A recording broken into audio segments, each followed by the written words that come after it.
datang di channel terkece, terkeren, Cara setuju dengan opening itu, Cak? Enggak.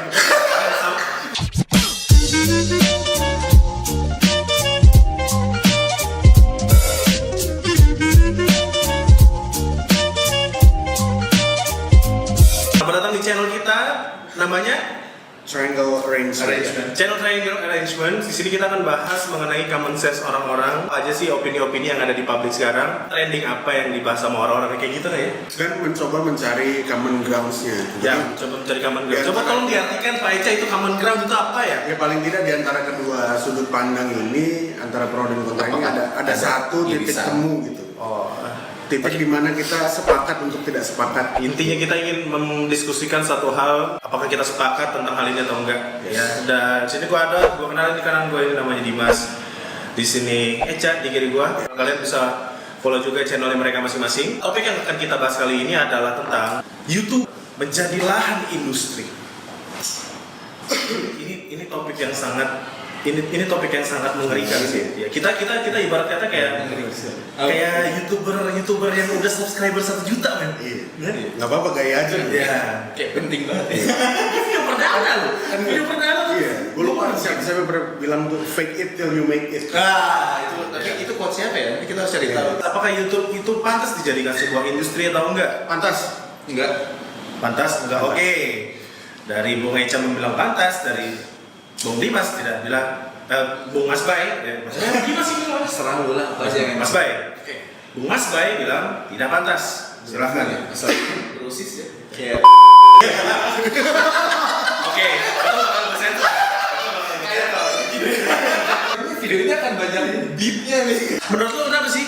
Baik, kita tuh nggak boleh mengindustrikan YouTube ini. Kan sekarang banyak tuh kayak channel-channel televisi, orang-orang lihat YouTube itu sama aja kayak televisi. Ya, YouTube equals television. Apa yang ada di YouTube pasti ada di TV. Yang ada di TV Ada di YouTube. pasti ada di YouTube. Nah, menurut lo kenapa? Lo nggak setuju kenapa ini dibikin sebagai industri yang sama seperti televisi? Karena kan sebenarnya buat gue pribadi ya gitu. YouTube tuh slogannya kayak broadcast yourself gitu kan. Itu broadcast tahun berapa ya? Saya ingat gua pertama kali join YouTube di 2011 itu emang tulisannya broadcast yourself sih. Iya. Tapi Karena kalau lu ikut YouTube dari lama tuh kayak ada tulisan YouTube, di bawahnya tuh ada slogannya broadcast yourself kan di situ. Ya terus dari situ kan berarti kayak lu jadi diri lu sendiri di YouTube gitu. Lu memperform diri lu memperform kayak kemampuan lu dan segala macam. Contoh lu jago main game, lu bikin channel gaming. Gitu. Lu ada perempuan-perempuan yang suka makeup, lu bikin makeup. Gitu. Atau apapun itu kemampuan lu, atau lu bisa jadi alter ego di YouTube. Lu punya alter ego, lu keluarin, lu jadi itu gitu, dan lu gak peduli viewers lu suka apa enggak. tapi kan secara tidak langsung Bung Mas Bay, ini saya sedikit lebih kontra. Saya sedikit lebih pro maksudnya, lebih pro kayak jadi sebuah industri ya. Maaf Bung Eca. Saya sebagai moderator ini mau motong sebentar. Pro industri ya? Iya, pro dengan Nanti industri diskusinya ini. sudah selesai. Ini tidak perlu dua lawan satu kalah ini berarti kayak gitu. Kita sebutkan salah satu YouTuber namanya The Just No Limit. Ya. Dia upload video-video main game. Belilah Ferrari. HRV dulu apa? Ya.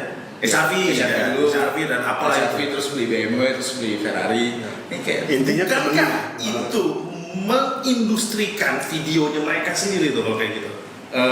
iya. Kan tapi di awal dia sebelum masuk ke YouTube dia memang pemain, player kan gitu. Gamer gitu kan. Profesional gamer ya. Pro player gitu. Pro player dan dia melihat kayak ini ada kesempatan nih gitu. Gue punya platform di mana kalau gue main game, orang nonton, gue dibayar. Tapi gua rasa awalnya Just No Limit itu nggak berpikir kayak gitu, kayaknya ya. Kayak itu menurut gua mungkin si Just No Limit awalnya dia cuma suka main game. Terus gue mau sharing nih, gue suka main game ini dan dia mau berbagi itu dengan sesama gamer lainnya gitu. Jadi kalau gue rasa di awal Just No Limit masuk YouTube mungkin dia nggak ada intensi untuk dapetin duit dari situ. Mungkin ya. Mungkin sih, ada kemungkinan gitu. Permasalahannya setahu gue sih Jazz itu udah kayak emang udah terkenal dulu nih Di kalangan gamer. di Mobile Legends gitu kan. Udah terkenal terus dia bikin channel YouTube dan kontennya sangat-sangat mendidik. Mendidik itu dalam artian tidak ada kata-kata kasar, dia ngomongnya kayak saya segala macam. Tidak ngomong ngomong anjing banget. Gue gak sensor. Dia yang kayak saya, kamu terus yang kayak iya gini. Dia berbagi kebaikan dalam setiap videonya. Asalkan seperti itu. Bahkan ketika dia mereview kendaraan yang dia beli pun nggak ada unsur sombong sedikit pun. Yeah. Kalau lu tonton video buat gue dia nggak yang pamer gitu loh. Berbeda dengan Ini itu. sombong atau enggak itu mungkin relatif lah, tergantung Iya. orang nerimanya gimana. Tapi kita kembali dulu ke konteks nih bang. Iya, kalau dari gue sih gini. Gemes-gemes dia. YouTube itu awalnya dia bikin YouTube itu adalah tujuannya untuk bisnis kan. Bisnis itu ya tujuannya udah pasti, apalagi kalau bukan industri.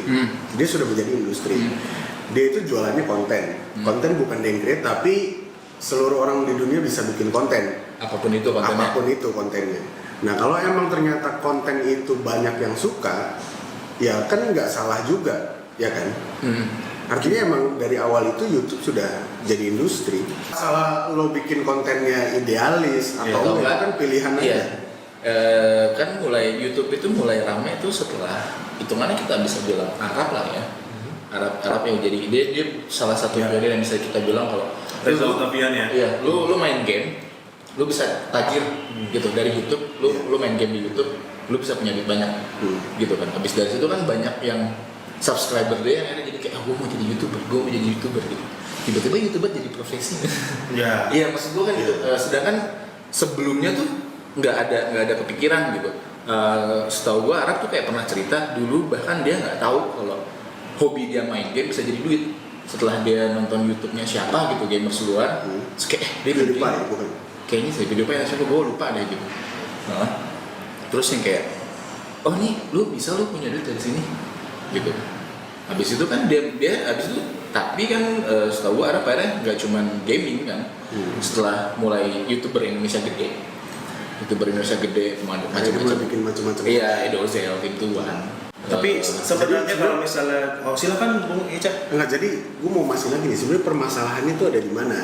Gitu. Konsep. Jadi gue berpikir konsep. Jadi kalau TV itu kan lu nyari share paling tinggi nih. Iya. Yes. Iya kan? Yeah. Share paling tinggi. Share paling tinggi adalah konsep yang disukai yang nonton. Betul. Gitu. Ini agak kasar sebenarnya dengan populasi orang Indonesia yang sebanyak itu. Kita bisa bilang tingkat pendidikannya kan nggak sama, nggak rata. Iya. Iya, gitu. Untuk sebagian besar orang Indonesia, acara-acara seperti Opera Van Java, acara-acara seperti Rumah Uya, katakan cinta, katakan putus, bla bla bla bla, termehek-mehek itu, bedah rumah, uang kaget, itu menyenangkan gitu, karena itu menjanjikan harapan buat orang-orang yang nggak punya untuk jadi punya. Iya. Iya kan? Mereka mikrofon pelunas hutang dan segala macam, mereka menjual mimpi. Iya. Sehingga orang-orang yang memang merasa senasib dengan apa yang ada di TV, mereka senang nonton itu. Share-nya tinggi, ratingnya bagus, viewersnya sebanyak, gitu kan. Nah, jadi televisi menjual apa yang penonton sukai. Dibutuhkan oleh orang. Iya, wah ini mereka suka konsep ini nih, dibikin lah. Udah itu terus aja gitu. Konsepnya Jadi, sama, gini, tapi judul acaranya beda mungkin. Kalau gue potong, ya berarti lo maunya YouTube itu untuk lo bikin konten yang nggak semua orang suka atau gimana? Broadcast yourself yang lu mau jadi apa di YouTube itu. Nah. Gitu. Maksudnya dan itu jadi bukan yang kayak kalau sekarang kan banyak YouTuber yang kayak oh kalian maunya apa nih? Gua naik Tornado, gua naik Halilintar apa segala macam. Lu mengikuti viewers lo. Gitu maksud gua kayak Tapi kalau emang ketika itu dia senang melakukannya, nggak apa-apa juga kan? kalau lu sadar akhir-akhirnya banyak YouTuber yang kayak gue melakukan ini demi kalian guys, gue sebenarnya nggak suka naik ini tapi gue melakukan ini demi kalian, demi video bagus. Ujung-ujungnya mau dapat duit gitu maksudnya. Iya, demi duit gitu Iya, kan. tapi kan Kapitalis tapi ya gitu. Cuman mereka kayak seolah-olah memberikan apa tontonan buat viewers mereka gitu. Oke. Terus kalau menurut gue gini, di dunia apapun, kalau lo mau create konten, awalnya tuh untuk bikin konten lo sukses, lo sebagai kreator lo pengen konten lo sukses juga dong. Lo pengen konten lo ditonton sama banyak orang. That's why kenapa lo harus bikin konten yang relatable sama orang. Itulah kenapa TV bikin acara kayak mikrofon pelunas hutang dan segala macam. Karena volume penonton TV itu relate dengan masalah-masalah yang ada di acara TV itu. Iya. Karena sebagian besar masyarakat Indonesia skip. Ya. Kiri. Iya. Iya, yang kayak gitu dengan tingkat pendidikan yang cukup rendah. Hitungannya seperti itu kan gitu. Iya, tapi menurut gua kan tidak Mereka berpikir rumah kuliah itu beneran. sabar. Ini negara hukum, Pak. Semua Ya. bisa diselesaikan baik Ya, Eca yang saya pergi dari sini. Kita mau apa? Silakan Bung Eca lanjutkan. Aduh, jadi gini, terus gue ya ketika lu sebagai konten kreator, lu pengen create konten, lu pasti kan pengen konten lu untuk ditonton banyak orang kan? Baik lagi kayak yang tadi gue bilang, lu harus bikin konten yang relatable sama audiens lu. Lu sebelum bikin konten, lu harus tahu dulu sebetulnya target audiens lu yang mau lu sasar tuh siapa sih, gitu. Karena Kalau- setiap konten yang lu bikin itu kan sebenarnya kayak gini deh, lu tuh mau spreading message yang lu punya, lu punya idea yang lu mau spread itu ke orang gitu. Lu mencari orang yang punya ide yang sama sama lu, yang punya frekuensi yang sama sama lu, ya nggak? Ya. Jadi mau jumlahnya banyak atau sedikit itu cuma masalah volumenya, tapi tujuan konten itu dibuat itu adalah awalnya tuh konten itu harus relate sama audiens lu dan audiens lu. Gitu. Nah, ketika yang relate sama konten itu banyak, lu tidak bisa menyalahkan bahwa YouTube itu sekarang udah jadi industri gitu. Kenapa? Misalkan sekarang, kenapa yang ada di TV itu bisa trending di YouTube? Kalau gue lihat sekarang gini, pertama masalahnya adalah penetrasi internet sekarang udah tinggi banget di Kacau. Indonesia. Iya. Ya, hampir semua pulau yang mungkin dulunya nggak sempat kena internet sekarang udah mulai masuk internet. Kedua, handphone murah sekarang tuh makin banyak. Handphone murah makin banyak ya. Betul. Meskipun ini ada dampak baik dan buruknya, tapi handphone murah makin banyak. Artinya Bisa kredit. internet itu menjangkau semuanya gitu. Semua lapisan masyarakat mulai dari yang pendidikannya tinggi, rendah, yang punya filter atau enggak, semuanya bisa kena gitu. Nah, kalau akhirnya kenapa konten TV jadi trending di YouTube, itu menurutku cuma masalah aksesnya doang. Orang sekarang mungkin mobilitasnya tinggi banget, lu banyakan di jalan atau lu banyakan di luar gitu, dan lu nggak setiap saat di depan TV. Nah, ketika lu mau nonton tentang TV, acara TV yang relatable sama lu pasti akan cari di YouTube. Karena itu diupload di YouTube. Jadi kalau lu mau nyalahin kenapa acara TV trending di YouTube, lu salin stasiun TV-nya. Kenapa dia upload di YouTube? Kalau dia nggak upload, Permasalahannya kadang yang upload di YouTube bukan stasiun TV. Iya, betul. Saya potong dulu ya Bapak-bapak Ibu ya. Jadi Bung Mas Ibu Bayi mana? Ibu-ibunya. Bung Mas Bayi ini setuju dengan slogan broadcast yourself, which is kita tidak mentargetkan audiens umur berapa, Ya. tapi kita harus jujur, harus berkarya sesuai dengan apa yang kita mau, idealis. Iya. Di satu sisi Bung Eca datang dengan pemikiran pro akan industri ini, bahwa memang YouTube ini harus mengikuti audiens. Ya, di samping memang bukan harus mengikuti audiens. Kalau ketika kontennya dia nyampe dan ternyata Bisa. banyak audiens yang Oke. suka, itu nggak masalah. itu nggak masalah, dan karena memang penetrasi internet yang sudah meluas, yang Iya. hampir seluruh Indonesia udah pada kena. Iya. Kita Dan- sini ngomongin Indonesia aja ya. Iya. Indonesia. Dan ternyata gini, dan ternyata yang relate sama kesukaan lu tuh banyak gitu. Dan Nah. lu sebagai konten kreator juga seneng kan? Iya, betul. Sekarang maksud gue kayak gini deh. Lu review squishy. Ya. Lu review squishy. Iya, iya. Lu suka lu suka squishy bro? Itu bro? Enggak. Kena aja. Maksud gue gini. Iya, iya, iya. Orang ada sih pasti, cuma maksud gue lu tidak menunjukkan diri lu itu gimana cara ngomongnya ya, lu tuh sebenarnya udah menunjukkan kesukaan lu sendiri dengan tidak mengikuti kemauan pasar dengan review squishy menurut gue ya. Karena orang yang pertama nge-review squishy, dia tuh nggak tahu apakah orang akan suka dengan squishy atau enggak gitu. Dia cuman, ya gue suka aja sama squishy, ya gue mau review squishy gue. Kalau ternyata setelah itu banyak orang yang seneng sama squishy, kan bukan salah konten kreatornya, Iya. ya kan? Iya. Bukan salah dia mengikuti kemauan si viewersnya. Itu adalah murni karena dia emang suka nge-review squishy dan subscribernya pun juga punya hal yang relate sama itu. Dan karena dia melihat ada kebutuhan di situ, ya kenapa nggak dilanjutin aja gitu. Iya. Kok yang masalah lu bilang tadi viewersnya relate dengan reviewnya gitu. Oke. Nah, agak apa ya? Tapi ketika dia upload squishy itu bukan idealis bang. Maksudnya? Iya. Kan dia senang Dia senang. dia senang squishy Iya. maksudnya gitu. Tapi itu bukan menjadi satu industri bukan. Tapi secara tidak langsung dia mendapatkan industri yang indirect, keuntungan yang tidak langsung lah. Tiba-tiba oke, ternyata gue suka squishy dan orang banyak yang suka squishy gara-gara gue. Gitu.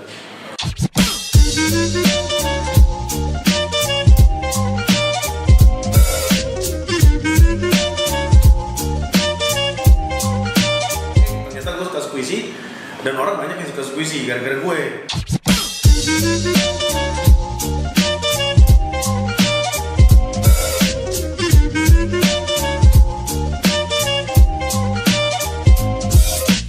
Sebelumnya yang dibilang kayak, iya nih gue nge-review squishy terus viewers gue relatable dengan squishy. Sekarang kan tingkat fanatisme Indonesia sangat-sangat signifikan. Semua orang dibutakan dengan fanatisme. Percaya deh sama gue. Orang yang udah punya banyak followers, lu bikin konten apapun, viewersnya pasti tinggi. Emang jumlah followers subscribersnya udah banyak. Iya kan, jadi kayak ya udah gitu. Lu nggak peduli kontennya apa gitu. Bahkan mungkin ada followers dia nggak tahu squishy, terus kayak aku mau squishy ternyata sinyal apa segala macam. Jadi tiba-tiba dia Jadi suka. itu adalah bahan pokok gua untuk dianggap sebagai, kalau mau dianggap keren gitu ya. Percaya sama gue, pasti ada subscriber yang bikin review squishy ala dia juga. Banyak banget anak-anak SD punya YouTube channel, dia nge-review squishy, dia giveaway squishy gitu kan. Ya kan, yang contoh gampang yang dari IG pindah ke YouTube terus semudah itu dapat subscriber ya apa? Dalam seminggu, kalau nggak salah seminggu deh, subscriber 150.000, terus seminggu dapat silver play button. Cuman jangan lupa juga kalau channelnya Mata Najwa itu juga kalau gue nggak salah nggak nyampe setahun deh, dia tuh udah dapat juta dalam waktu kurang dari setahun gitu. Apa konten dia tidak mendidik? Menurut gue Konten dia cukup mendidik sih. karena dia terkenal. Kita kembali ke konteks bahwa YouTube sama dengan TV, apa yang terkenal di TV itu akan terkenal di YouTube juga. Secara tidak langsung. Secara tidak langsung Pasti. Tapi kemungkinan Tidak cuma di TV sih, tidak cuma di TV, di sosmed. Di sosmed juga kita bisa bilang seperti itu kan. Saya ingat satu hal. Dulu Eca pernah ngomong untuk masalah yang reuploader dari TV ke YouTube, dari YouTube diambil TV itu udah terjadi dari lama. Kalau lu pernah nonton American Spanish Video yang orang ngirimin video-video tentang failnya mereka tuh, Iya. mereka jatuh, tiba Anaknya lucu, gitu. apa segala macam. Video-video lucu, video lucu. Bahkan video-video bencana ya. Iya. Video bencana yang ada kelucuannya dimasukin. Iya. Gitu. Mereka nggak bisa berbagi video itu ke orang-orang dengan VHS itu. Tonton dong, nggak mungkin Nggak mungkin, ribet banget ya. Lu muterin satu komplek kayak tonton dong video anak gua, tonton dong. Gue bikinin kopinya buat nggak mungkin. mahal kok. Iya. Mereka kirimin ke TV tuh. TV memakai konten dari konten kreator. Kalau sekarang kan bisa dimasukin ke Kalau YouTube. sekarang, iya. Iya gitu. Diambil, upload ke YouTube, dan lu bisa nonton bareng-bareng orang yang pengen nonton ulang. Iya. That's the beauty of YouTube sih kalau gue bilang. Aku berpikirnya gini, sekarang kan orang yang kayak gini, gue konten ini rame nih, gue bikin konten ini terus. Iya. Konten prank rame nih, settingan. Konten kayak gitu, itu kan nggak sama kayak televisi. Televisi kan hanya mengikuti apa yang dibutuhkan sama audiens. Bukan lagi ada di kepala, oh gue pengen bikin acara gini. Maksud gue gini, balik ke yang tadi ya, ada satu konten terus sukses terus dibikin sama konten yang lama terus lu merasa itu hilang originalitasnya. Menurut gue nggak juga. Terus gue pernah bikin skripsi kan. Pas lu bikin skripsi, itu kan judul nggak murni 100% dari kepala lu kan. Lu lihat referensi kasusnya tuh sama tuh, pasti rata-rata gini kalau anak marketing. Pengaruh brand awareness terhadap tingkat penjualan gitu. Ini kalau misalnya skripsi itu Judulnya udah ada, diganti subjeknya. Iya, tahunnya diganti, Iya. penelitinya diganti kan. Maksud gue sama aja kayak YouTube yang lain juga gitu. Kayak misalkan ada review squishy nih, balik ke squishy lagi. Terus ada yang orang lain review squishy juga gitu. Yang satunya akan tetap original karena dia akan tetap review squishy dengan gaya dia. Mungkin dia akan bikin apa yang nggak ada di sini jadi ada di dia. Mungkin. Dan dia memberikan pilihan baru untuk pasar. Tapi kebanyakan kalau gue selalu kayak nyari nih orang ada konten yang rame nih, satu konten rame. Iya. Terus tiba-tiba kan pasti ada yang buntutin nih.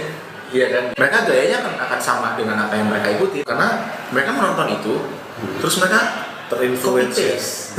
Copy paste, modeling, istilahnya tuh kayak modeling. Lu mengikuti apa yang lu lihat. Jadi memang sama konsep ketika kita menonton televisi. Dulu waktu gua nonton Backstreet Boy di televisi, gua seneng banget. Joget semua. Kita joget.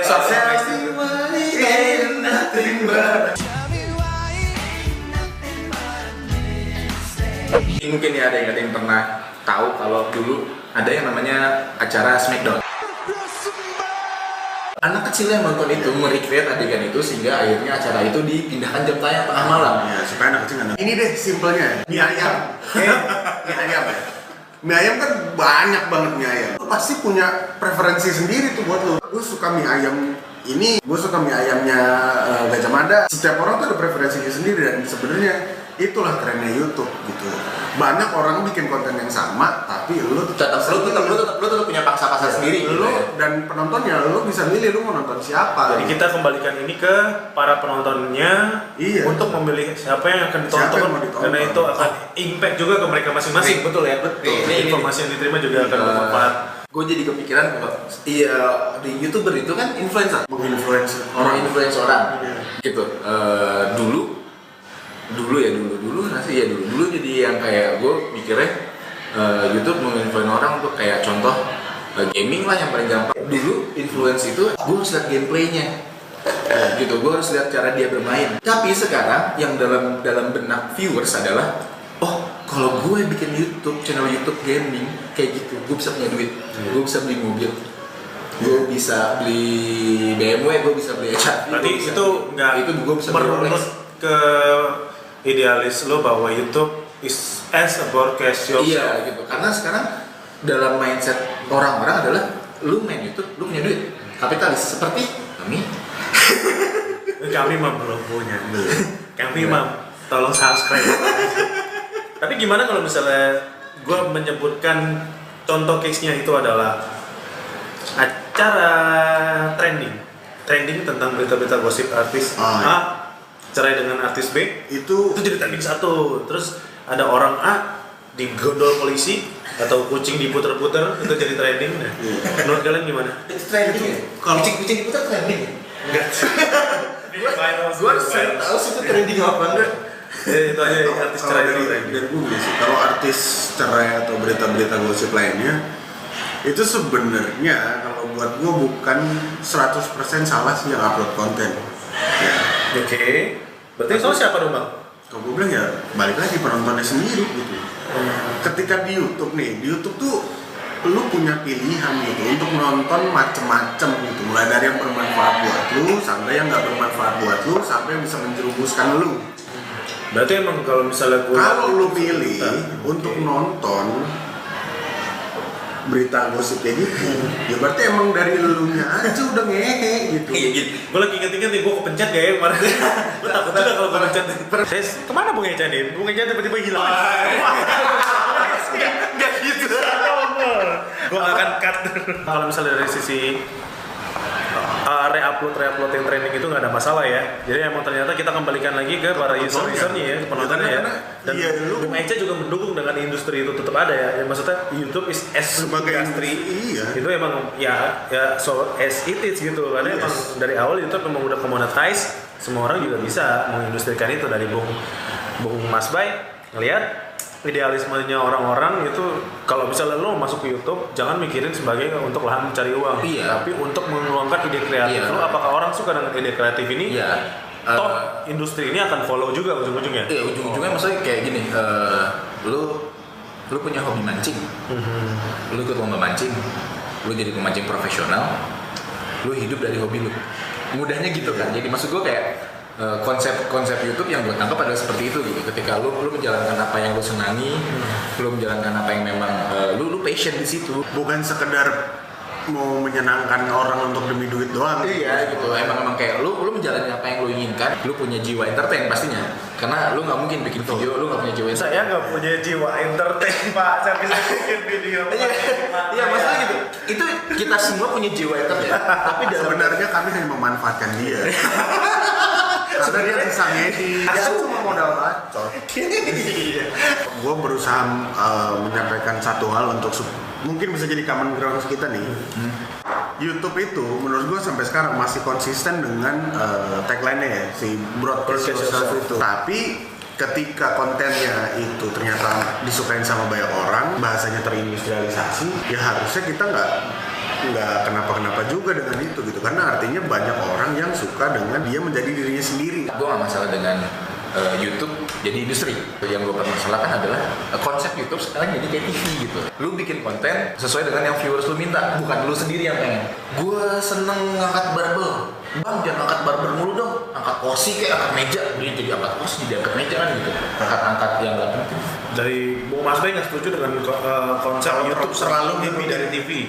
Kalau YouTube tetap kita berdua di deal kalau YouTube lebih dari TV jelas. Mas Bay itu kalau dari gue lihat dia tuh nggak setujunya cuma kalau misalkan si konten kreator itu bikin kontennya terlalu ngikutin maunya si subscriber. Wah itu tidak bisa. Ya kan? Ya. Itu kan? Ya. Jadi memang kita bisa bilang YouTube ini udah lebih dari TV. Setuju.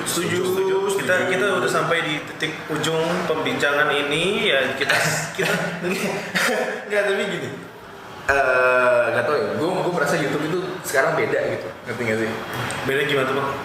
Jadi dengan tagline broadcast yourself, orang tuh bisa melakukan apapun di YouTube. Tapi sekarang, lu salah ngomong di YouTube, halal.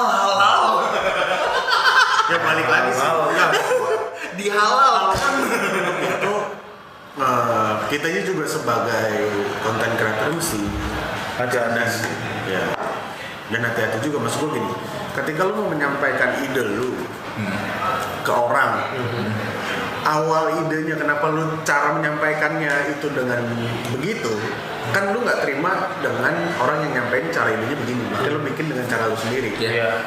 Nah, ketika ada orang yang nggak terima sama cara lu menyampaikan ide lu, harusnya lu ada introspeksi juga sih. Kalau dari gua apapun alasannya mempersekusi itu salah. Iya sih. Dan apapun konteksnya, kayak kita bisa bicara baik. Kalau ada awalnya seperti yang Mas Bay bilang, ini memang jadi sarana orang bebas berekspresi. Tapi makin kesini, yang trending di YouTube dari TV. yang trending di YouTube dari TV. banyak dari TV. Dan program TV banyak ambil dari YouTube. Iya.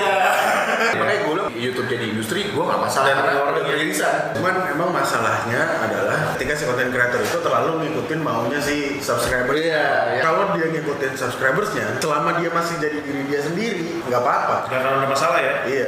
Tapi ketika dia udah berubah, nah itu baru jadi nggak asik nih. Lu mengikuti kebutuhan audiens lu, memang itu nggak asik.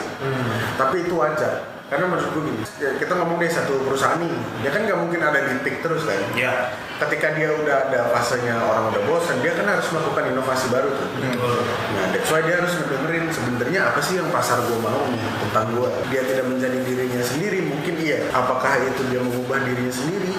Mungkin iya juga, tapi dia tetap berkarya dengan cara dia sendiri.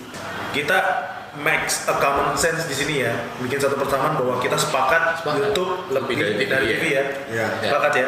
Jadi common ground-nya adalah YouTube lebih dari TV. Meskipun tetap aja industri dua-duanya sekarang gitu ya. Oke, kalau Nggak bisa di lu punya tanggapan sendiri apakah itu kan saya Pak yang ngomong Pak. Oh iya. belum. Kita udah sampai di penghujung diskusi ini ya, kalau misalnya diskusi.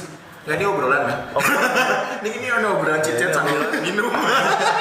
kalau misalnya teman-teman semua setuju dengan statement yang ada di dalam video ini, di konten ini, silakan klik tombol like di bawah. Enggak lah, setuju. Iya. Kalau misalnya setuju di komen. Iya. Like semua orang. Iya. Semua orang harus like. Semua orang harus like. buat Lu setuju nggak setuju like? setuju nggak setuju dengan video ini, tolong di like. Kita ingin mendengar opini dari Yes. teman-teman semua di dalam kolom komen. Dan jangan lupa satu hal yang harus teman-teman ingat, klik subscribe. Iya. Kalau kalian pengen kita untuk bikin konten terus, Enggak, lu kayak enggak, gua nggak terima dengan statement sampah barusan. Gua nggak terima banget dengan statement sampah barusan, maksudnya kayak ini kelihatan yang idealis siapa ya?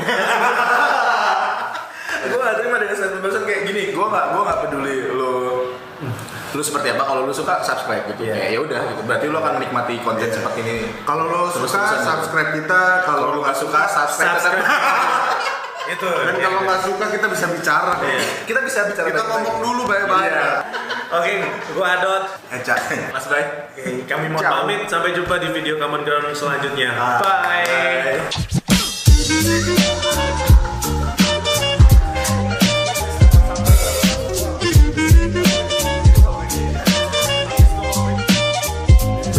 Bisa jadi guru di situ. Iya.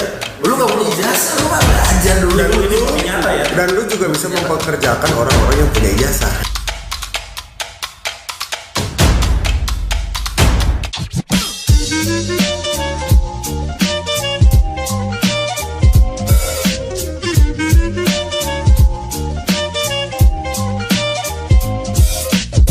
Oke, selamat datang lagi di channel Common Arrangement dengan gua Ados. Eca. Triangular. Oh iya, gua salah. Jumpa lagi dengan kami di sini Triangular Arrangement dengan gue Adot, kiri gue Eca, dan gue adalah Mas Bay. Kita akan membahas yang lagi common di masyarakat sekarang. Kita mencari common ground. Yang kita sampaikan adalah opini pro dan kontra saja. Jadi kalau memang ada pihak-pihak yang merasa tersindir, merasa mendapat intimidasi dari kami tidak melakukannya dengan tujuan atau niat ya. Ya. Kayak obrolan bebas aja sih. Kali ini pembahasannya adalah tentang apakah ijazah masih penting atau tidak. Jeng jeng jeng jeng. Enggak. Penting dong.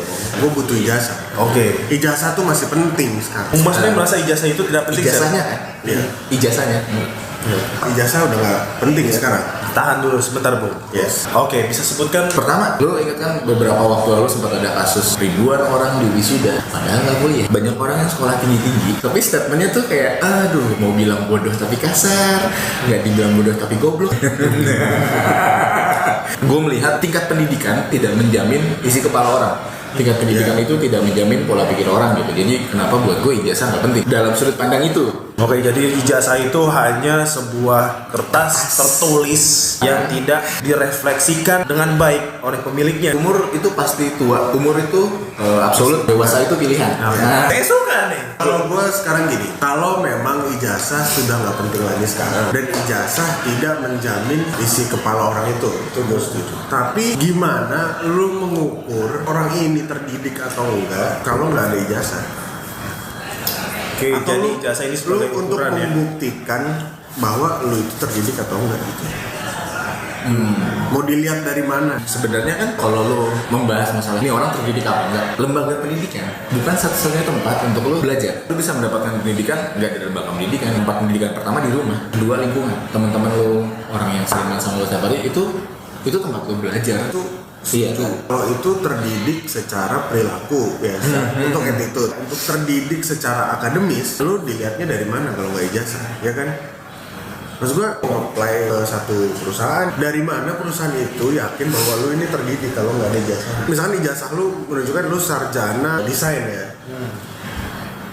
Perusahaan itu kan nggak tahu lu desainnya bisa bagus atau bisa jelek, tapi paling nggak lu udah pernah lulus dari sekolah desain. Lu dianggap paham teknik-teknik desain, terms-terms yang ada di dalam desain tuh lu dianggap paham dengan ijazah itu. Nah, kalau lu nggak punya ijazah, gue mau menilai lu dari mana dulu? Portfolio. Oke. Kalau itu kasusnya desain. Ya. Kalau untuk kasus Yang general lah. yang lain, Yang general. ekonomi atau bisnis, dan lu fresh grade atau umuran fresh grade gitu, dan lu nggak punya pengalaman sebelumnya, dari mana perusahaan tahu bahwa lu punya kapabilitas di situ gitu. Susah sih kalau lu ngomong ke perusahaan ya, gue nggak bisa ngebantu. Jadi memang Gitu. korporat itu masih membutuhkan ijazah Iya. sebagai referensi ya. Iya, Yes. gitu. Tapi akan ada kondisi kayak tadi seperti yang Bung Eca sebutkan. Kalau misalnya desain, selama dia ada portfolio, dia ada portfolio yang meyakinkan, terus dia kayak gue pernah kerja di sini, pengalaman lah gitu. Iya. Ketika pengalaman bisa berbicara, ijazah Itu jadi dikesampingkan. nggak terlalu penting Iya, lagi. dikesampingkan Iya, gitu. Karena kayak experience nih yang pertama nih gitu. Iya. Gue nggak butuh lu apa, tapi ketika lu experience lu tinggi, ya corporate kan kayak ya udah dia punya experience, kita butuh itu, dan kita punya alasan untuk membayar dia lebih rendah karena dia punya ijazah. Kan? Iya kan. saya kunci kalimatnya ya. Kita berhak membayar dia lebih rendah karena dia tidak memiliki ijazah. Iya. Bisa, oke. Bisa. Bukan berhak kan? Bisa ya. Bisa. Pertanyaannya adalah, apakah orang yang tidak memiliki ijazah bisa memiliki gaji yang lebih besar dari orang yang berijazah? Oh bisa. Kalau itu gue bilang bisa. Wah bisa itu bisa banget ya kan. Kenapa kita bilang bisa? Contoh gampang lah gitu. Kita balik lagi ke desainer tadi gitu. Dia otodidak, dia belajar dari zaman apa sih yang dulu Corel lah ya yang Corel. dari Paint bahkan. Dari Paint Windows ya kan. Dari gambar buku sahabat. Iya, ada orang yang belajar desain dari Paint terus pindah ke Corel, sekarang jadi Adobe Illustrator. Mereka yang beneran emang kayak passionnya di situ. Bahkan gue punya temen yang dia sekolah SMA, buku itu isinya bukan catatan, Gambar. Buset. Satu buku itu isinya gambar. Doodling ya? Apa? Doodling. Doodling. Satu itu tuh lu bisa kayak full. Kalau sekarang itu mungkin kita bisa bilang itu art. Cuman saat itu kan orang belum menghargai itu. Ya kayak lu ngapain sih bukan? Apaan sih apa bukannya nyatet sih, lu malah gambar nggak jelas. Dia mau jadi apa? Iya. Lu mau jadi apa ya? Kan zaman dulu Masuk kan? mindsetnya seniman itu gondrong, ngerokok, miskin. Cukup Om Indra bikin malu aku di sini ya Om. Sekarang seniman itu yang kayak seniman keren, stylish, art, apa? Kemana pakai indie, tote bag indie, kemana-mana. iya. Anak ini, wah lu udah industri lu, udah lah gua mau dengerin lagi. Kalau dari gue sih statementnya gini, kenapa ijazah itu tidak mendefine income lu, dan kenapa orang yang nggak punya ijazah bisa dapat income yang lebih banyak? Kalau kita bicara income, itu kan bebas ya, dia mau dapat dari mana aja. Tergantung sekreatifnya dia dan seberjuang apa dia. Artinya kalau misalkan dia nggak punya ijazah, meskipun dia nggak punya pendidikan sekalipun, yang penting dia bisa baca, nulis sama ngitung. Tapi lu punya kemauan yang kuat, lu bisa sukses. Lu bisa jadi macam-macam pedagang, seneng bikin sesuatu, lu bisa jual karya lu, seneng lu ngukir, Ya apa segala macam ini lu bisa jadi entrepreneur. Ya, Iya, bisa jadi entrepreneur atau lu freelance. Lu jago nih bikin desain, lu jago gambar. Lu freelance. Meskipun akhirnya dari situ ada sekolah desain, ada sekolah fotografer gitu kan. Dan bahkan lu bisa jadi guru di situ. Iya. Lu gak punya ijazah, lu gak belajar dulu. Dan ini bukti nyata ya. Dan lu juga bisa mempekerjakan orang-orang yang punya ijazah. Iya. Lu gak punya ijazah, tapi lu bisa jadi bos buat orang-orang yang punya ijazah. Okay, guys, let's do some dancing. Kita kembali lagi ke statement bahwa ijazah itu penting nggak penting ya? Penting. Iya. Di awal gue sebutkan bahwa ijazah itu penting nggak sih? Bung Eca menyebutkan penting, Bung Mas Bay menyebutkan tidak penting. Tapi kita menemukan satu titik temu ketika gue sampaikan, apakah yang tidak memiliki ijazah bisa memiliki gaji lebih dari orang yang memiliki ijazah? Jawabannya bisa. Satu hal yang mungkin orang yang kuliahnya agak bener ya, pola pikir dia untuk mendekati satu masalah itu terstruktur. Kayak misalnya lu belajar dari lo bikin skripsi nih, gue bahas skripsi lagi, gue cinta skripsi emang. Tapi skripsi gak cinta lu, makanya nyusahin. Jadi kalau lu cinta sama sesuatu atau seseorang, kalau nggak dicintain balik nyusahin. Pasti kan dia mencintai lu. I fucking love you. Please babe, I will never do that again. Fuck the other bitch. Ketika lo bikin skripsi, akan diajarin untuk bikin backgroundnya tuh apa, rumusan masalahnya apa, teori apa yang bakal lo pakai dan segala macem. Sampai akhirnya lo sampai pada kesimpulan. Lo diajarin untuk berpikir dengan pemikiran yang terstruktur, Sistematis. Nah, ketika lo dianggap skripsi lo lulus, udah dianggap oleh dosen itu layak. Nah, kalau dianggap lulus sebagai seorang akademisi yang mampu berpikir secara kritis dan terstruktur. Kalau misalkan lo nggak mengenyam bahasanya, Bahasa sesuai KBBI. mungkin lu bisa dapat cara pemikiran yang sistematis, terstruktur gitu, tapi mungkin caranya agak susah dengan pengalaman kan. Lu bisa belajar, pengalaman itu bisa cepet, bisa lama. Cuma kalau lu belajar dengan dikasih kurikulum, lu akan belajar dengan waktu yang terukur. Gue seneng nih. Kita balik ke pertanyaan pertama lo ya. Ijazah itu penting apa enggak? Banyak orang yang udah kuliah tapi nggak selesai. Pola pikirnya dapat, sistematisnya dapat, terstrukturnya dapat, tapi dia nggak punya ijazah. Gimana dia ngelamar kerjanya ya? Nah, gue punya teman yang kayak gitu. Pertama dia kuliah di perguruan tinggi negeri di Bandung. Di situ di satu jurusan terus kayak ini bukan passion gue nih. Akhirnya dia pindah ke Universitas Negeri di Depok. Dan dia di situ di jurusan yang emang passionnya dia. Kuliah lah. Skripsi udah lulus karena ada masalah bla bla bla bla bla bla bla. Pindah ke universitas swasta di daerah Jakarta. Nah, yang di sini pun dia nggak beres. Dia kerja sama dia kuliah pindah-pindah itu. Income-nya Kerja income jauh lebih gede dari income gue sebagai korporat. Menurut Bung Eca gimana tuh kalau misalnya tiba-tiba ada orang seperti itu nggak lulus kuliah udah pindah ke kampus A B C D E F G tapi dia punya mimpi untuk bekerja di corporate? Kalau gue bilang sih, ketika orang yang nggak punya ijazah itu lebih baik nggak usah terlalu berharap banyak untuk bisa kerja di korporat. Kenapa tuh kayak gitu? Karena biasanya korporat gede punya standarnya sendiri. Lo kan ditanya ijazah lo lulusan mana? IPK. Dia harus punya experience juga kan, paling nggak cuma ijazah aja tahu. Karena kalau lo baru pertama kerja, lo akan ditanya paling nggak ya mungkin Lu skripsi lulusan mana? lulusan lo apa, belajar lo apa gitu kan. Paling nggak lo udah punya pemahaman di situ. Saran gue sih, kalau emang nggak punya ijazah nggak usah terlalu berharap untuk menjadi korporat ya. Iya. Nggak bisa bekerja untuk di corporate ya? Iya, tapi kan Kan nggak bisa, jangan terlalu berharap. Oh jangan terlalu berharap. Dan tidak menutup kemungkinan juga kalau kayak si temennya Mas Bay tadi mungkin nggak punya ijazah tapi Tapi dia punya skill. iya, income lu mungkin bisa jauh lebih gede dia daripada punya skill, dia jadi punya experience juga kan. Kembali lagi ke kalimat bahwa orang yang tidak memiliki ijazah kemungkinan penghasilannya Lebih tinggi dari yang melebihi punya dari orang yang punya ijazah. Iya. Mungkin Sangat. bahkan bisa melebihi orang yang punya ijazah S2. Iya. Bisa. Yang kita bilang tadi, lu nggak punya ijazah, lu bisa ngegaji orang dengan ijazah. Gampang tuh kayak pengusaha kecil. Mereka kan rata-rata emang yang dari nggak punya apa-apa, terus mulai jualan apa. scaling up, lama-lama jadi gede untuk karyawan Iya, yang mereka kerja nyari sama ijazah. mereka Iya. orang yang punya ijazah. Nggak cuma S1, bahkan ada yang S2. Betul juga. Tapi nggak menutup kemungkinan sih kalau di korporat itu tetap ada yang kita nggak usah pakai standar, nggak penting ijazah, yang Iya, penting ada juga ada juga ya yang mereka yang percaya dengan rekrutmen mereka yang memang sebagus itu. Kalau rekruter gue bilang ini oke buat kerja, oke, gue nggak peduli background experience lah. Dia pernah ini di sini, dia pernah ini di sini, kita butuh ini, itu dia untuk bagian ini ya itu bisa. Itu untuk beberapa perusahaan. Beberapa korporat Ada yang memperlakukan ada yang seperti itu ya. Bahkan dari beberapa perusahaan itu juga pencapaiannya jauh lebih baik ya. Ada ya. banyak yang lebih baik. Banyak yang lebih baik, yang kayak fresh graduate S2, ada yang baru masuk tiba-tiba yang S2 ini bawahannya yang baru masuk yang tidak punya ijazah. Dan sebel. Drama. Akademisnya tinggian gue, tapi kok dia di atas gue gitu. Gue diperintah-perintah sama orang yang gak punya ijazah.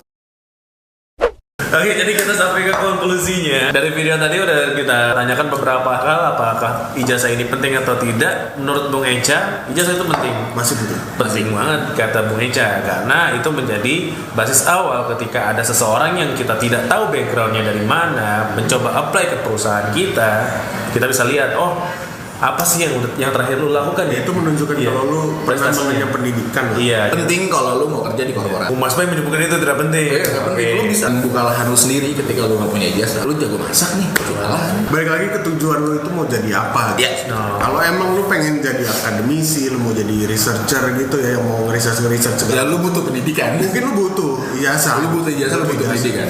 Pasti loh, Pak. Pasti. Kalau lu cuman mau cari duit, ijazah bukan faktor utama lah yang Iya. menentukan income lu gitu. Gitu Bisa kayak. di Lu Penting tapi bukan faktor utama kalau gua. lu mau punya ijazah, lu jago main game, bikin channel YouTube game.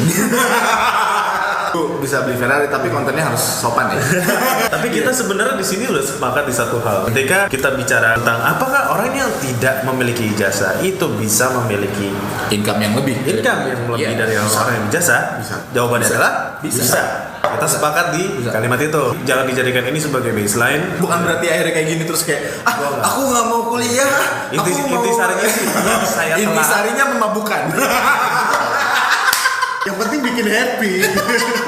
inti sarinya ijazah emang penting. Tapi pendidikan itu nggak cuma dari Lembaga pendidikan. lembaga pendidikan aja. Pendidikan itu bisa dari mana aja ya. Itu adalah opini dari kita bertiga. Sebenarnya saya nggak ada opini apa-apa. Ini benar-benar mereka berdua aja.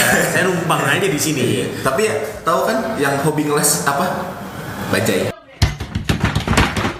Gue berusaha untuk gak tertawa, tapi karena saking gak lucu, gue sampai ketawa tuh. Kita sepakat dulu deh bertiga untuk satu hal bahwa orang yang nggak punya ijazah punya income bisa punya income lebih besar dari yang punya ijazah. Oke, saya Common ground. That our common ground.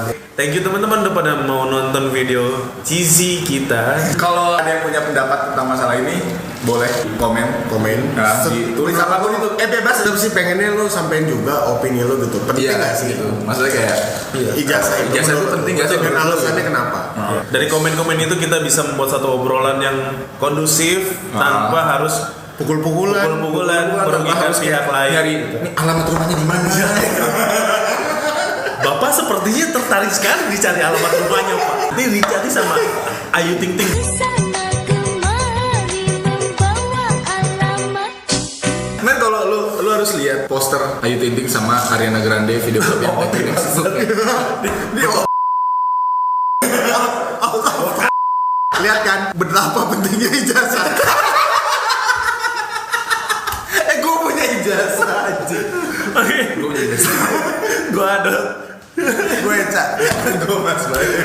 Kami dari Director Arrangement mohon pamit. Jangan lupa subscribe Video-video berikutnya. subscribe.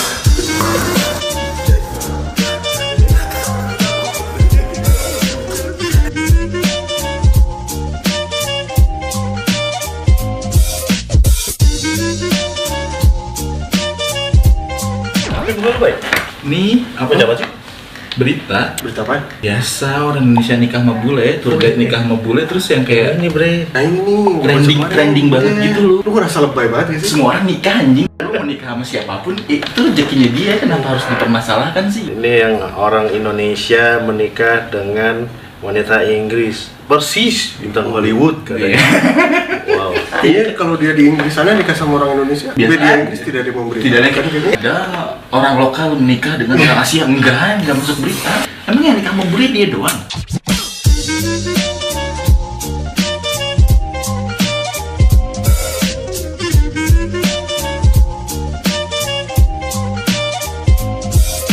Selamat datang nih semua teman-teman.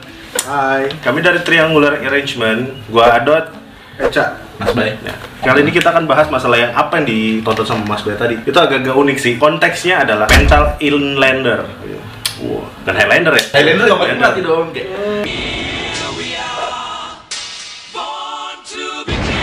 Generasi milenial tidak tahu. Oh iya. Kalian nggak tahu Highlander, googling. Udah mudah sekarang loh. Yang kayak Mas Bay kasih lihat tadi, ada orang Indonesia menikah dengan orang bule, orang lokalnya cowok, orang bulenya cewek. Oh, dibilang mirip wanita Hollywood ya. Padahal bule emang mukanya begitu-gitu aja. Iya, Semua bule semuanya gitu. Tapi yang jadi pertanyaan adalah kenapa sih kayak gitu aja bisa jadi viral di sini kan? Itu sih yang jadi pertanyaan gue, bukan viral ya, maksudnya tuh kayak trendy. Iya, jadi yang kayak banyak yang semua orang tuh ngebahas dan itu tuh jadi tagline berita dalam kurun waktu yang nggak sebentar. Headline. Lu buka berita, dia paling atas. Kan itu lebih penting dari bencana kelaparan ya. Iya, itu mudahnya kalian dibodohi gitu. Kalian ada isu Tapi sampai- panas, terus ada isu baru hilang yang itu tuh bodoh banget. Tapi sampai sekarang itu masih tetap di atas ya. Kita bisa bilang dia ranking 3 besar lah. Lumayan Ternyata- bagus di mata ibu guru dan bapak guru. Kalau menurut lu gimana, Cak? Kalau gue bilang sih nih, bangsa kita tuh masih belum bisa lepas dari yang namanya mental inlander sih, atau mental inferior lah. Maksud gue, kalau gue tidak salah ya, di KBBI inlander itu kan sebenarnya ejekan dari kolonial itu Belanda untuk si kaum pribumi lokal Indonesia. Nah, mental terjajah itu ternyata masih kebawa setelah 350 tahun lebih Belanda menjajah kita gitu sampai sekarang. Kita tuh selalu masih ngerasa inferior dibanding bangsa-bangsa lain gitu. Iya Bangsa kan? barat khususnya. Bangsa barat. Tapi sebenarnya sama Eropa dan Cina pun gue ngerasa kita kayaknya masih inferior Iya, sih. karena kan kita masih menganggap kalau Indonesia itu negara dunia ketiga. Biasalah yang suka memecah hubungan rumah tangga orang terus. Dan kita tuh selalu ngerasa minder gitu. Tapi yang jadi pertanyaan gue satu sih, kenapa itu sampai di media-media disebutnya mental inlander sih bro? Beberapa media juga banyak yang nyebutin bahwa mental inlander itu penyakitnya orang Indonesia. Kita tuh ngerasa kita itu kalah dengan bangsa-bangsa lain. Contoh simpelnya gini deh, banyak orang di Indonesia lebih milih buat pakai brand luar dibanding brand lokal. Dan kalau lu nggak mampu beli brand luar yang mahal, Ada lu yang pakai brand luar yang KW. Maksud gua, KW itu lu buatan masih lokal. tetap lebih milih brand luar yang KW dibanding brand lokal yang ori gitu. Padahal KW-nya brand luar pun produksi lokal. Cuman ya segitu pentingnya brand luar kan buat lu. Bener sih, make sense juga. Kenapa sih orang-orang tuh pada nggak pilih produk lokal, lebih milih menggelontorkan jutaan untuk beli produk luar, dan ternyata Dan terusul, Iya. itu taunya dibikin orang Indonesia juga gitu. Ya mendingan kita beli barang-barang Indonesia. Nonton dulu tuh sempat rame ada Supri Magelang namanya. Oh Dia iya, punya akun Instagram Yang bocah-bocah itu kan, Supreme Magelang. Supri Magelang. Oh, bukan Iya, Supri Magelang dan mereka pakai kaos dan itu KW semua. Terus Bikin geng bos. mereka bikin geng. Oke. Ada Banyak akun banget. Instagramnya bos. Banyak lah maksudnya selain Supreme Magelang tuh tiba-tiba banyak akun-akun geng yang hype bis tapi Iya. barangnya KW semua gitu. Iya. Lu nggak mau bikin Macbeth grogol gitu? Macbeth grogol. Saya pengen tahu Macbeth. Tapi produk lokal yang menurut lu sebenarnya bisa dibanggain apa aja sih? Banyak, maksud gua. Gue masih nggak habis pikir nih. Ini gue masih mikirin pertama yang tadi mental inlander, orang nikah sama bule dibilang, wah ini keren nih nikah sama artis Hollywood, bla bla bla. Bahkan sampai ada orang dari luar negeri juga ngenyai ke kita kan, Iya. lah lu nikah sama orang bule aja tuh Bangga banget. Itu kan Tapi- satu hal yang common Iya. gitu. Dia bahkan bilang susah emang kalau pernah dijajah sama kolonial gitu. Jadi dia tuh ngeledek kalau mental lu masih mental kolonial, mental inlander gitu. Iya, kalau misalnya balik ke mental inlander, ya balik lagi ke masalah produk, bukan cuma masalah personality, social impact, tapi barang-barang atau brand yang dipakai Iya. sama orang-orang lokal itu jadi Orang masalah. itu lebih bangga pakai brand luar gitu. Iya. Ya kalau pakai yang ori nggak apa-apa deh. Maksud gue yang KW pun ngapain sih lu beli brand luar tapi KW gitu? Yang bisa dibanggain apa sih? Banyak lah, sepatu lu bisa ada contoh kayak ini nggak ada. Bata bagus. Bata. Brodo bener deh kita. Bata ini bukan Indonesia. Enggak, Bata bukan Indonesia. Salah. Ini nggak ada endorse apa ya. Contoh mudah Brodo gitu. Lu tau kalau kualitas Brodo sepatu tuh. Brodo itu sebagus apa? Lo kan tau sepatu Bandung tuh rata-rata Sama bagus. ini yang Brodo, yang Brigade terakhir tuh Footwear. dipakai Presiden Jokowi, nah Project sepatu. Nah, Nah, Project emang gitu. namanya nah nggak usah nah. Iya. Kalau tas ada brand nama studio. Lu dengan duit 100 ribuan lu dapat tas dengan kualitas bagus gitu. Iya, maksud gue daripada lu maksain Maksain brand luar. luar. Contoh lain gampang tuh kayak celana yang gue pakai celana Giant aja. Wah, Ini gue yakin pasti ada yang punya celana ini gitu. Pasti ada yang punya. Kaos lu juga lokal kan ini. Ini kaos dari clothing line saya sendiri. Saya punya clothing line. apa Pak? Di Oh itu, iya. nanti aja. Nanti saya jadi industri. Ini juga gue beli di Twitter pun sampah sembarangan. Gue mencintai produk-produk lokal karena semua orang akan ngerti tulisan ini bahasa Papua gitu. Betul. Dan gini sih, kalau emang lu pengen produk Indonesia lebih bagus, harusnya lu akan makin sering pakai produk Indonesia tuh. Iya biar dia. Karena biar kualitasnya lama-lama kan kayak produk naik. ini makin ngikutin selera lu yang mau high class nih. Kayak sekarang kan streetwear sama runway udah blur kan. Kayak dulu tuh streetwear nggak mungkin masuk runway, kan ada yang jalan di catwalk lah. Cuman karena permintaannya juga makin tinggi dari kalangan yang biasa beli baju dijual di catwalk, lama-lama tuh streetwear ini Nyampur. keep up ke atas Nyampur, tuh. iya. Iya, dan harusnya produk lokal kita juga akan kayak gitu. Dengan syarat makin banyak orang yang pakai. Tapi kalau menurut gue pribadi brand lokal tuh juga udah banyak yang keren-keren banget sih. Kalau lu sadar setiap lu beli barang bermerek made in mana? Iya, bagus? made in Indonesia. Made in Indonesia. Bola Piala Dunia tuh dari 98 yang buat Indonesia di Majalengka. Asal lu tahu. Tapi itu bukannya di Jepang bang, bikinnya. Enggak. Oh, di Indonesia ya? Majalengka. Majalengka tuh di Indonesia loh. Dan Saya Majalengka kira di sana bandaranya baru Majalengka. beroperasi ya. Selamat Majalengka udah punya bandara sekarang. Ya, weh, keren. Cakep. Terima kasih Pak Jokowi. Iya. Tenang, ini kita bukan kampanye untuk pemilu ya. Kan dengan kayak produk bola yang dipakai internasional aja dibikin di Indonesia, nanti kualitas kita nggak main-main. Kan? Iya, berarti kualitasnya bagus. Nike. Iya, Nike. Pikir Nike pabriknya di Betul. mana? Cianjur. Iya. Iya, Nike pabriknya di Cianjur aja. Make in Indonesia tuh pabrik di Cianjur. Karena mereka tahu biaya produksi di sini murah. Tapi dan selain itu kualitasnya emang bagus gitu. kualitasnya juga Dan bagus. kualitas juga bagus gitu. Jadi kalau lu bangga dengan merek luar, coba deh sekali-sekali lu barang-barang lu cek made in mana. Iya. Lu bandingin made in Indonesia sama made in Vietnam. Jauh. Biasanya juga emang yang paling mahal tuh made in Indonesia. Iya. Berarti emang kalau kayak gitu, kita Iya. secara teknik ya, Secara ngomongin secara teknik, kita tuh harusnya udah bisa nyamain produk-produk yang di luar, bener nggak sih? Banget. Bahkan kayak produk luar kan jadi kiblatnya di kita. Nggak Tapi sering secara gitu. mental, Iya, mentalnya iya. ini Iya. Dan Yang maksud gue masih- gini, dari banyaknya produk yang diproduksi di sini, terus produk lokal kita sini juga nggak kalah keren. Sebetulnya kita tuh nggak ada alasan tau untuk ngerasa inferior dibandingin bangsa lain gitu. Ya, iya sih. Kalau misalnya ngelihat dari beberapa barang-barang yang udah kita hasilin, yang kita udah ekspor, Iya. ya balik lagi ke masyarakat Indonesianya. Coba untuk barang-barang Indonesia yang sebelumnya nggak ada namanya, Iya. tapi Maksud ternyata gue pengennya ada. gini sih, lu tuh bisa ngerasa keren jadi orang Indonesia gitu. Iya. Lu ngerasa keren dengan bangsa lu sendiri Lu gitu. bangga. Jadi, Gue sih bangga pakai baju kayak gini, bro. Ini bukan iklan Mas Pion ya, tapi memang lu harus mencintai produk-produk Indonesia Iya. kasarnya gitu. Tapi bukan cuma Mas Pion doang gitu dalam banyak hal gitu. Ini kita bisa ambil positif ya, kalau lu ambil negatifnya banyak juga produk-produk kita yang negatif. SMK kita bisa Iya. bilang negatif. paling enggak Gitu-gitu. mereka udah memulai lah. Iya. Mereka udah Iya. memulai. Mereka mencoba industri baru Iya. untuk produk-produk untuk kita dalam bisa negeri, lebih gitu. maju. Dan Buatan sebenarnya lokal. kalau gue bilang kalau disupport lebih sih harusnya bisa ya. Bisa bersaing lah itu sama India deh.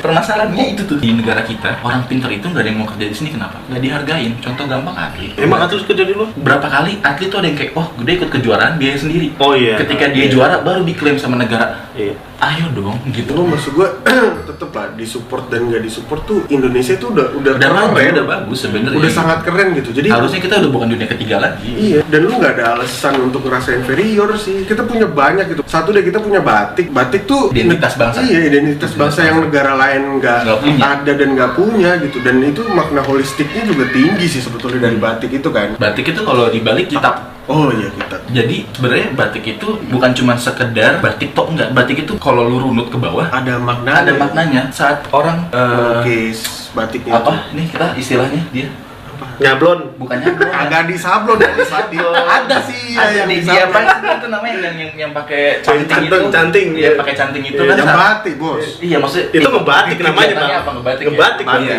Saat dia ngebatik itu pun di awal itu ada ritualnya. Enggak, lu nggak cuma sekedar ngegambar itu, ada ritualnya, dia ada filosofinya batik itu gitu. Jadi sesakral itu sebenarnya batik. Itu adalah statement dari pengusaha batik di Indonesia. Jadi ini adalah pengusaha batik dia nih. Lu cuma butuh baca kok biar tahu yang kayak gitu. Kalau gue sih tahu dari Danang. Tapi tetap informasi yang bagus. Informasi yang bagus gitu. Tapi mental inlander ini emang benar-benar Salah sih. jadi satu masalah di kita ya. Karena gini nih, gue pernah gini nih, gue pernah ke suatu kafe. Ini sama-sama nggak reserve ya jatuhnya. ya. Di tempat itu, gue mau minta meja itu, gue nggak dikasih. Tapi bule baru datang, itu langsung dikasih meja itu. Buset. Spend dia sama spend gue, banyakan Banyakan spend gue, gua. Pak. Iya, gue pesen macem-macem Pak, banyak. Lu tahu kan gue orang Iya, makan. haus, makan. Tuh bule mesen Maksudnya cuma soft segini drink. doang Iya. sama makanan yang secuil.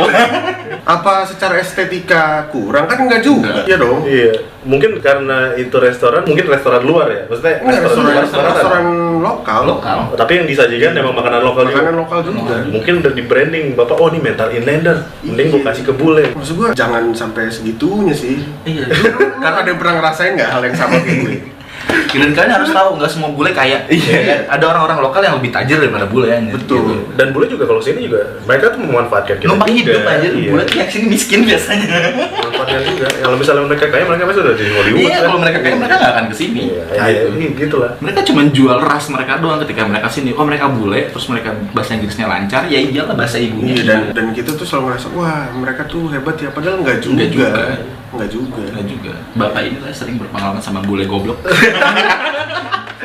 Mungkin ini jadi keresahan kita semua juga ya, dari mental inlander, konsumtifnya kita, konsumtifnya masyarakat Iya, kita. iya. Mungkin Konsumtif gila sih. iya, mungkin ada Konsumtif beberapa brand luar ya. iya, beberapa orang itu udah paham gimana sih caranya untuk membudidayakan barang-barang lokal di Iya. sini. Tapi ngelihat yang ada di sosial media akhir-akhir ini, tiba-tiba yang tadi lu bilang, Bang, yang lu baca tuh, Iya. itu Maksud gue itu masih di harusnya googling dong. nggak jadi Googling masih berita. ada.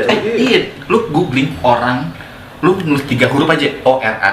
Suggest ketiga di Google itu orang Indonesia Suggest. menikah dengan bule. Suggest nomor 3. Harusnya itu nggak jadi berita men. Iya. Maksudnya masih banyak Dia bukan yang pertama nikah sama bule. Dan bukan yang terakhir juga akan nikah sama Besok bule. besok akan ada lagi yang nikah sama bule. Bisa jadi lu ntar nikah sama bule. Iya, apalagi dunia kayak sekarang ya udah makin bebas. Maksudnya interaksi orang luar ke sini, Iya. orang sini keluar. Apa Harusnya ya? kita harus mulai merasa biasa aja sih gitu. Dan wajar lah, orang kitanya kan tour guide, dia berinteraksi. Nah, lu kalau sering berinteraksi sama satu orang kan bisa timbul rasa suka kan? Iya. Itu hal yang lumrah. Kan dulu juga ada kasus Jadi yang suka. kenal di Facebook doang anjir. Orang kita sama bule kenal di Facebook terus nikah. Iya. Ya udah gitu. Ini nurun loh.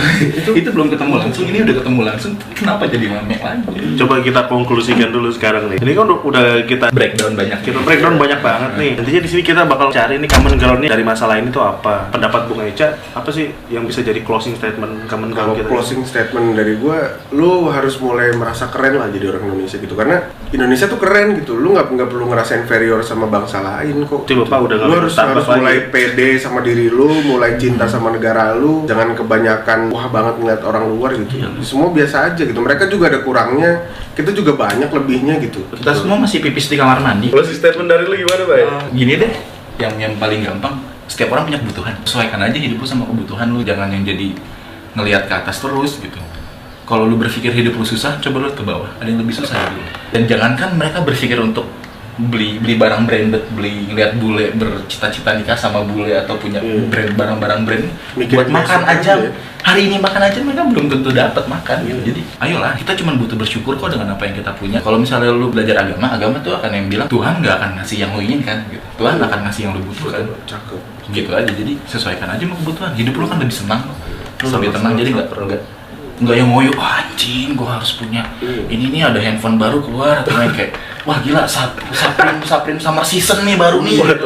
Closing statement dari gua, kita tuh nggak perlu punya mental inferior gitu. Barang-barang Indonesia tuh masih banyak yang bisa dibanggakan. Barang-barang kita tuh masih keren-keren banget. Barang-barang kita tuh keren-keren banget dan Produk lokal bagus-bagus. dan produk lokal ya kasarnya produk lokal ya bagus-bagus ya, jadi nggak usah malu lah kalau misalnya pakai produk lokal. Gue pakai produk lokal dan gue juga ngerasa ganteng gitu loh. Tuh.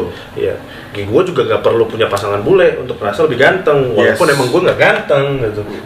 Tapi emang semua harus dimulai dari mencintai diri Iya, sendiri. cobalah cintai barang-barang, cintai diri sendiri, lalu cintai negara sendiri gitu loh. Kita juga banyak juga yang kayak perusahaan-perusahaan Go internasional. go internasional, nggak cuma perusahaan brand juga. Brand juga go internasional. Iya, Terus kayak- kayak ya orang-orang yang go internasional kayak apa yang Siap. di Grammy Iya, itu, piano itu, piano, piano kecil. piano kayak contoh muda BJ Habibie lah. Nah, Yes. B.J. Habibie udah Kalau B.J. Habibie itu internasional, luar biasa banget gitu. Udah lebih dihargain di luar daripada di sini gitu. Iya. Maksudnya ya balik lagi ke kalian semua, ke masyarakat yang mau nggak mencoba menghargai orang-orang yang punya talent, Iya. produk-produk punya talent. Menghargai orang-orang bangsa sendiri dan Iya. menghargai bangsa sendiri. Iya.